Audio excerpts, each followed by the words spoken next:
like a virgin, touch for the very first time. Is that how you make an intro? Hello, people of the universe and internet. I am Caspian. In this video, I will be yapping about my process on how I rendered Wendy from Red, Red Velvet. I got my photo references from a Wendy fan site on Twitter. Yes, I'll still be calling X Twitter. What about it? Initially, this was supposed to be a photo study and how I understand the face proportions and the face anatomy, but I got carried away. So I start with the rough sketch of the face. I don't aim for perfection at this stage at the moment because I am trying to understand the form and the planes of a face and how it works for this photo reference. And then I proceed to a new layer. That's where I start to polish the proportions and the shape of the eyes and the lips and so on. I forgot to mention that I traced my photo reference before I actually start with the rough sketch.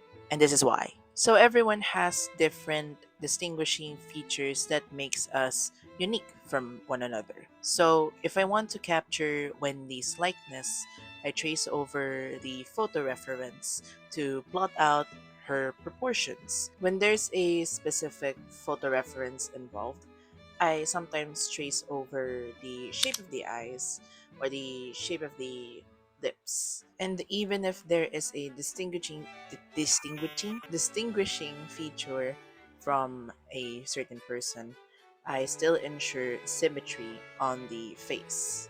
And since my photo reference is on the front view, I make sure the center line equally distributed both sides of the face. As for the 3/4 angle, I eyeballed it, so I always start with this circle, and then instead of the center line going like this, like a straight line, it goes like this. It kind of curves into the ball, and then we draw the eye line like this. Notice how this side is facing far away from the frame compared to this part. And then we draw the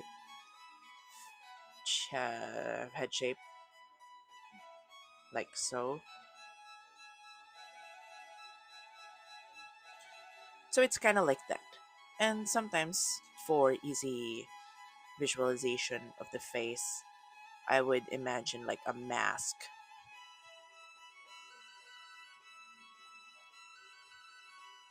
And then the center line, and like that.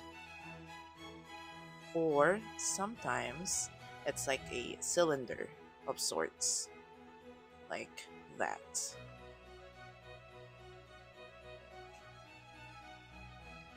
I am not good at explaining this. It's rendering time. The first thing that I did was to color the silhouette into gray, just so whenever I clip mask the base color or any layer of the sorts, it doesn't go out from the silhouette's layer, if that makes sense. It also helps that it's not too bright for my eyes, so it's easy for me to observe the colors that I'm using. The very tip, that sounds sus.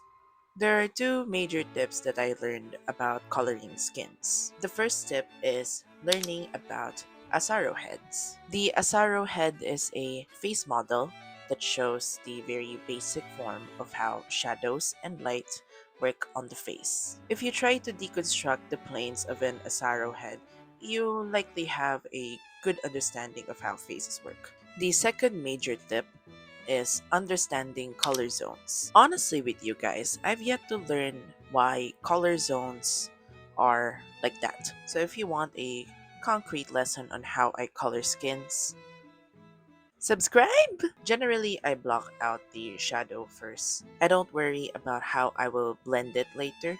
I just want the basic shape. If you watch anime, you know this. technique called the cell shading. And once I'm satisfied with the cell shading process, I begin blending it. Another tip is to practice edge control and try not to over render your artwork.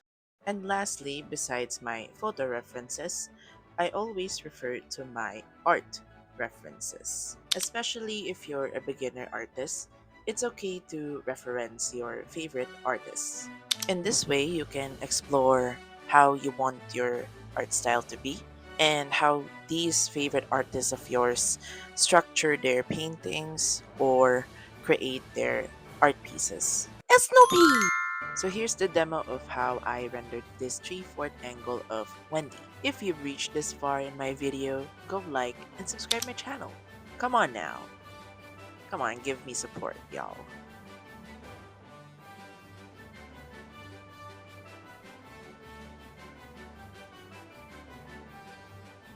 Snoopy! You're the final product.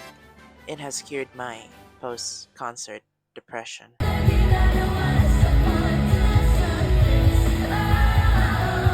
Follow for more. Yeah!